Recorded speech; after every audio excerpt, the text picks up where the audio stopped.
ও চিন্তা করছে শিশু জ্বরের কথা যদি বলি লোকের সামনে তাহলে কথা ঠিকই, এরপরে জ্বরের দাগ সহ্য করে থেকে গেল, আর বললো না। আল্লাহ তাআলা তারপরে মুসা আলাইহিস সালামকে লালন পালন করালেন।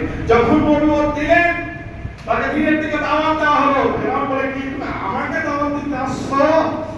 আমার জ্ঞান পরিমাণ নাই, আমি প্রভু, আমি নেতা, আর আমাকে দিতে আসছো? তোমার স্থানে নাই। ফেরাউন ষড়যন্ত্র করলো, মুসাকে শেষ করে দিবে। আল্লাহ রাব্বুল আলামিন মুসা আলাইহিস সালামকে বললেন, তুমি এই জমিটা থেকে একটু চলে যাও। চলে গেলেন, কিছু ধাওয়া করা হলো, সমুদ্রের সলিল সমাধি আল্লাহ তাআলা ফেরাউনের ঘটায় দিলেন, মুসা আলাইহিস সালামকে পার করে দিলেন। আচ্ছা, আপনারা বলেন এই কথা সত্য না মিথ্যা? যদি সত্য হয় তাহলে আমরা কি সেই ধরনের মতো ষড়যন্ত্র করতে পারি? না, পারি না। আল্লাহ আমাদেরকে মাফ করুন, আল্লাহুম্মা আমিন। প্রিয় ভাই সব, এরপর আল্লাহ রাব্বুল আলামিন বলছেন যে সেই ঘটনা, ফাওয়াকাহুল্লাহু সাইয়্যাতি মা মাকারু ওয়া হাকা বিআলি ফিরআউনা সুউল আযাব। আল্লাহ রাব্বুল আলামিন ফিরআউনের ষড়যন্ত্র থেকে মুসা আলাইহিস সালামকে বাঁচায় নিলেন, আর ফিরআউনকে সহ তার দলবলকে আল্লাহ তাআলা সলিল সমাধি ঘটায় চরম আযাবে গ্রেফতার করে নিলেন। বলুন সুবহানাল্লাহ। এরপর আল্লাহ রাব্বুল আলামিন বলছেন, আন্নারু ইউরাদুনা আলাইহা গুদুওয়া ওয়া আসিয়া। এরপরে ফেরাউনের সম্প্রদায় যে যেখানে আছে কবরের জগতে, সেখানে তাদেরকে প্রত্যেক দিন সকাল সন্ধ্যা জাহান্নামের আগুন তাদেরকে প্রদর্শন করানো হয়। বলুন সুবহানাল্লাহ। প্রিয় ভাই সব, এরপর আল্লাহ তাআলা বলছেন, وَيَوْمَ تَقُومُ السَّاعَةُ أَدْخِلُوا آلَ فِرْعَوْنَ أَشَدَّ الْعَذَابِ। শুধু তাই নয়, সকাল সন্ধ্যা জাহান্নামের আগুন প্রদর্শন নয়, কিয়ামতের দিন তার দলবল তাকে বলা হবে, ঢুকো, মর্মন্তুদ শাস্তির ভিতরে প্রবেশ করো, ঢুকে যাও। আল্লাহ রাব্বুল আলামিন এই কথাটা তুলে ধরেছেন 24 নম্বর পারার 40 নম্বর সূরা মুমিনের 45 এবং 46 নম্বর আয়াতের মধ্যে। প্রিয় ভাই সব, চলেন নাম্বার 2, হযরত সালেহ আলাইহিস সালামের জাতি অর্থাৎ সামুদ জাতির ষড়যন্ত্রের পরিণতি। সামুদ জাতি কি ষড়যন্ত্র করেছিল সালেহ আলাইহিস সালামের উপরে? প্রিয় ভাই সব, এই মর্মে আমি আয়াত নিয়ে এসেছি। আল্লাহ রাব্বুল আলামিন বলছেন, ওয়া মাকারু মাকরান ওয়া মাকারনা মাকরান ওয়া হুম লা ইয়াশউরুন। সামুদ জাতি সালেহ আলাইহিস সালামের উপরে ষড়যন্ত্র করলো, আর আমি কৌশল অবলম্বন করলাম। আন্না তাম্মারনাহুম ওয়া কওমাহুম আজমাইন। আমি তাদের অর্থাৎ সামুদ জাতিকে সকলকে সমূলে আমি হালাক করে দিলাম, ধ্বংস করে দিলাম। বলুন সুবহানাল্লাহ। প্রিয় ভাই সব, এরপর আল্লাহ রাব্বুল আলামিন বলছেন, ফাতিলকা বুয়ুতুহুম খাবিয়াতাম বিমা যালামু ইন্না ফি যালিকা লায়াতান লিকওমিন ইয়ালামুন। ফলশ্রুতিতে তারা তাদের জনবসতির উপরে তাদের ঘরের মধ্যে উপুর হয়ে পড়ে রইল। বলুন সুবহানাল্লাহ। এরপর আল্লাহ রাব্বুল আলামিন বলছেন, তাহলে নিজের উপরে জুলুম করা হয় যদি সেটা হয় অন্যায় ভাবে, আর এটা সম্পূর্ণটাই অন্যায় ভাবে করেছিল এই সামুদ জাতি। বলুন নাউযুবিল্লাহি মিন যালিক। এরপর আল্লাহ তাআলা বলছেন যে ইন্না ফি যালিকা লাআয়াতিন লিকওমিন ইয়ালামুন। নিঃসন্দেহে এই ঘটনার মধ্যে জ্ঞানী গুণী জ্ঞানবানদের জন্য নিদর্শন রয়েছে। জবান করে বলুন সুবহানাল্লাহ। মোটেই দেরি করবে না, খুব দৌড়িয়ে টাকা পার করো, বলুন সুবহানাল্লাহ। কারণ হতে পারে তাদের গজব আবার তোমাদের উপরে চলে আসতে পারে।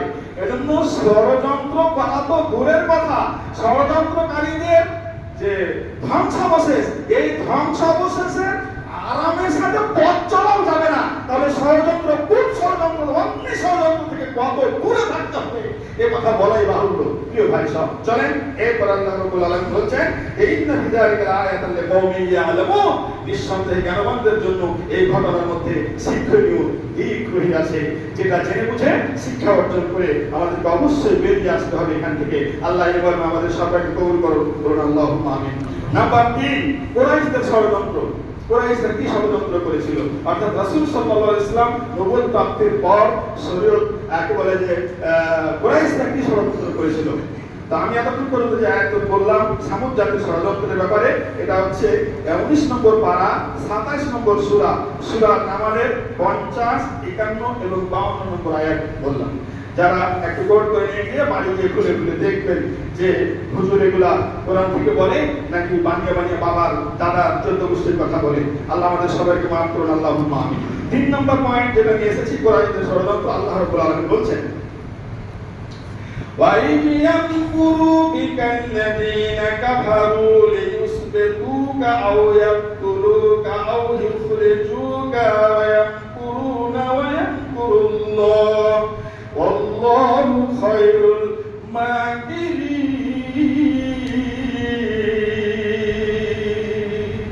আল্লাহ রাব্বুল আলামিন বলছেন যে তারা ষড়যন্ত্র করলো রাসূল সাল্লাল্লাহু আলাইহি সাল্লামকে হয় জেলখানায় বন্দী করবে, আর না হয় হত্যা করবে, আর না হয় মক্কা থেকে বের করে দেবে। পয়েন্ট কয়টা? 3টা। হয় বন্দী করবে, না হয় হত্যা করবে, না হয় মক্কা থেকে বের করে দেবে। এই মতো ষড়যন্ত্র করলো। আল্লাহ রাব্বুল আলামিন কৌশল অবলম্বন করলেন। আল্লাহ হচ্ছে উত্তম কৌশলবিদ। বলুন সুবহানাল্লাহ। আল্লাহ ষড়যন্ত্র কৌশলের কাছে কোন ষড়যন্ত্র টিকতে পারে? কোশ্চিন কালেও নয়। ভাবাটাই বেকুফি। আল্লাহ আমাদের মাফ করুন, আল্লাহুম্মা আমিন। প্রিয় ভাই সব, আয়াতটা রয়েছে 9 নম্বর পারা 8 নম্বর সূরা, সূরা আনফালের 30 নম্বর আয়াতে। তাফসীরে আরো অনেক কথা পাবেন, শুধু সার কথাটা বলে যাচ্ছি। তাহলে কুরাইশদের ষড়যন্ত্র জানলাম। নাম্বার 4, মুনাফিকদের ষড়যন্ত্র।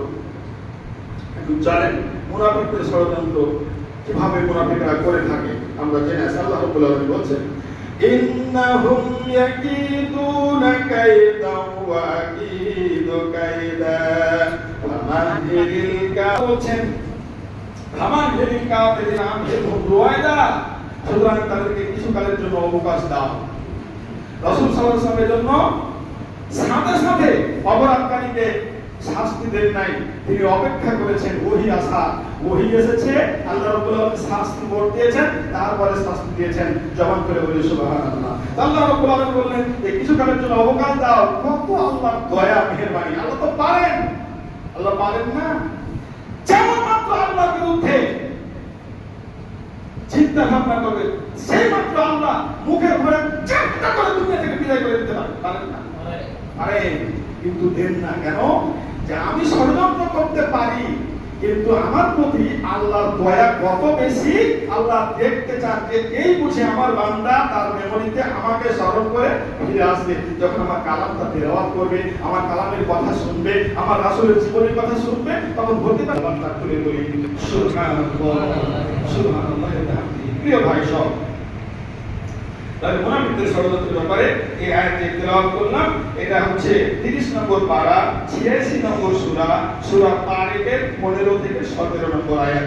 চলেন মুনাফিক সর্দার আব্দুল্লাহ 4 নম্বর পয়েন্ট হলো 5 নম্বর পয়েন্ট, মুনাফিক সর্দার, মুনাফিকদের গডফাদার আব্দুল্লাহ ইবনে উবাইয়ের ষড়যন্ত্র।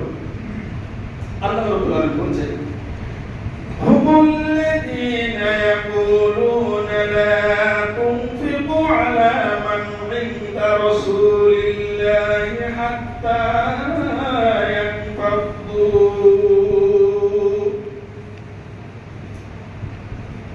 রাসূল কারীম সাল্লাল্লাহু আলাইহি ওয়াসাল্লাম যখন মদিনাতুল মুনাওয়ারায় হিজরত করে গেলেন, রাষ্ট্রপ্রধান হলেন, তিনি দাওয়াত দিচ্ছেন, আর সাহাবায়ে কেরাম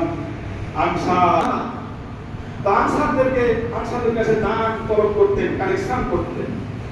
তো এই দান যখন রাসূল কালেকশন করতেন, মুনাফিক গডফাদার আব্দুল্লাহ ইবনে উবাই চিন্তা করলো যে এই দানটাকে বন্ধ করতে হবে।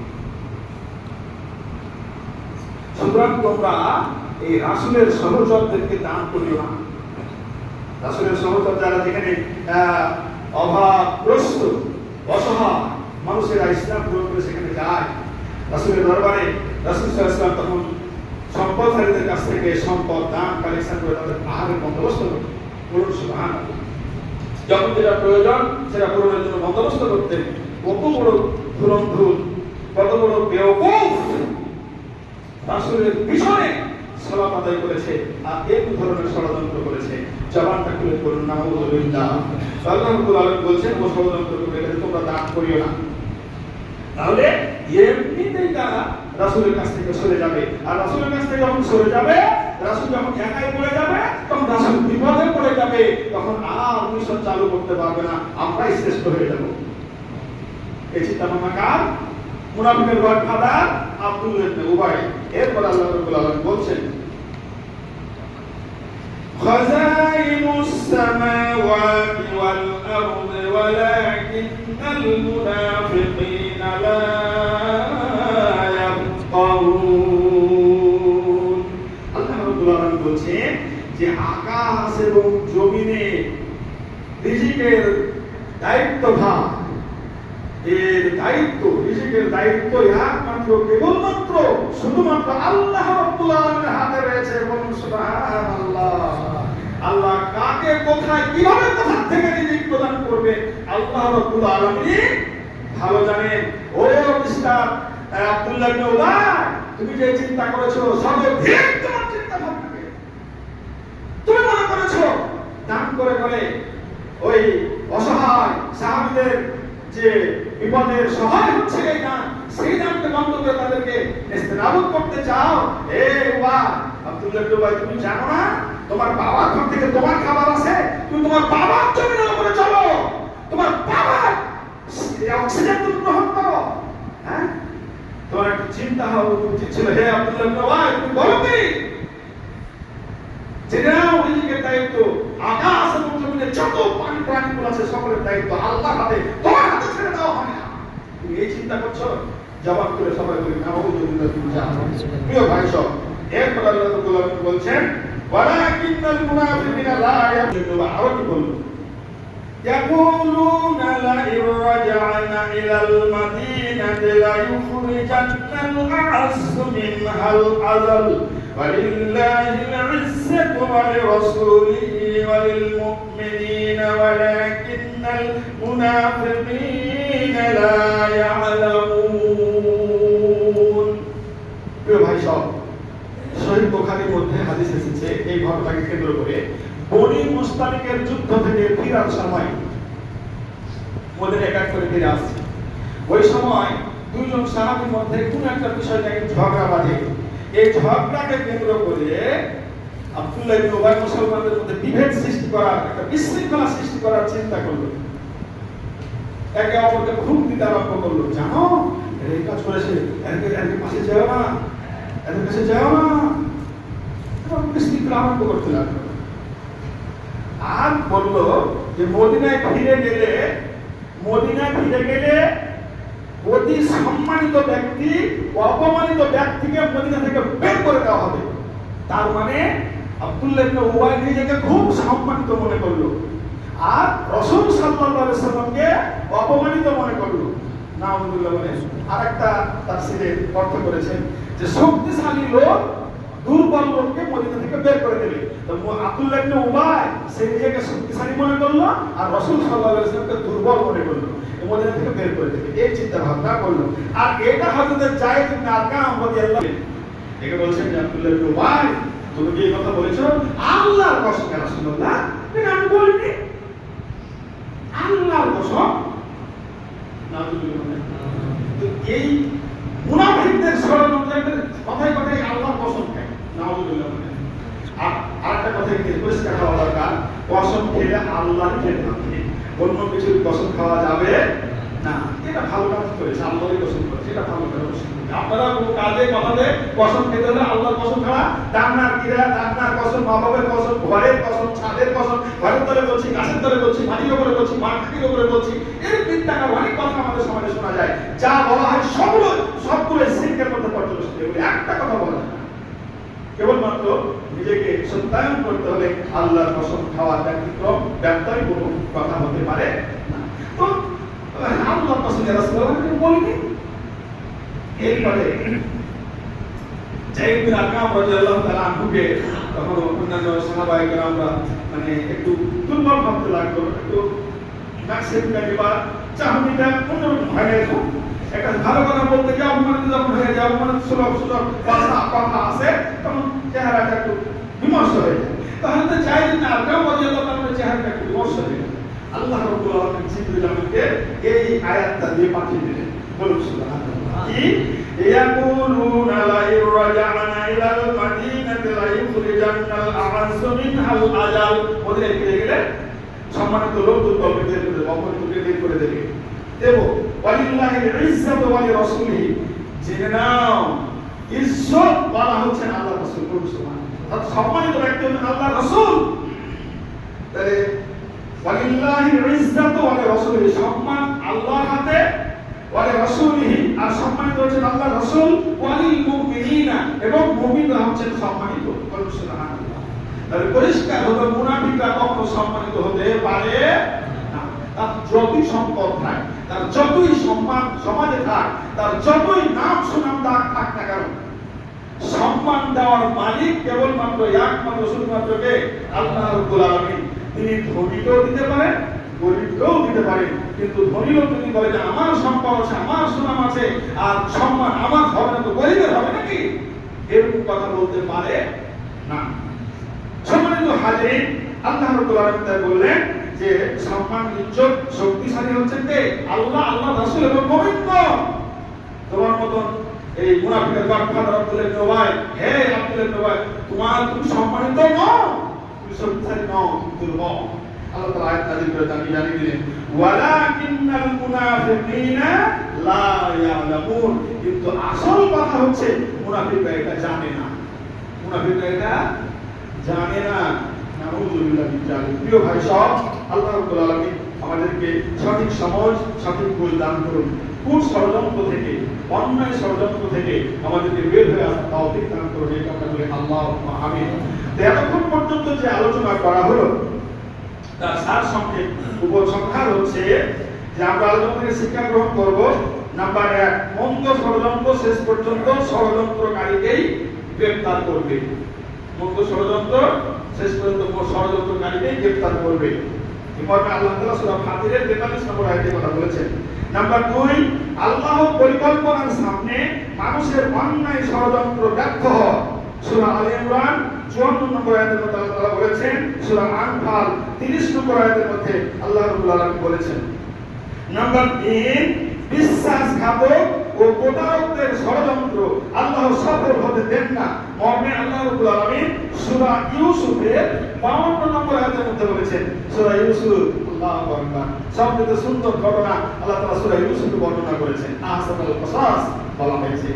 ইউসুফ আলাইহিস সালামকে তার সব ভাইরা বুঝে আর রাখবে না, এজন্য বাঘকে খাওয়াবে, হত্যা করবে, কি করবে, শেষ পর্যন্ত কুয়ার মধ্যে ফেলে দিল। আল্লাহ তাআলা সেখান থেকে কৌশল অবলম্বন করে টেনে নিয়ে মিশরের রাজপ্রাসাদে বসায় দিয়েছিলেন। এই আল্লাহ রাব্বুল আলামিন তাই বলছেন যে বিশ্বাসঘাতকতা ষড়যন্ত্র আল্লাহ সফল হতে দেন না।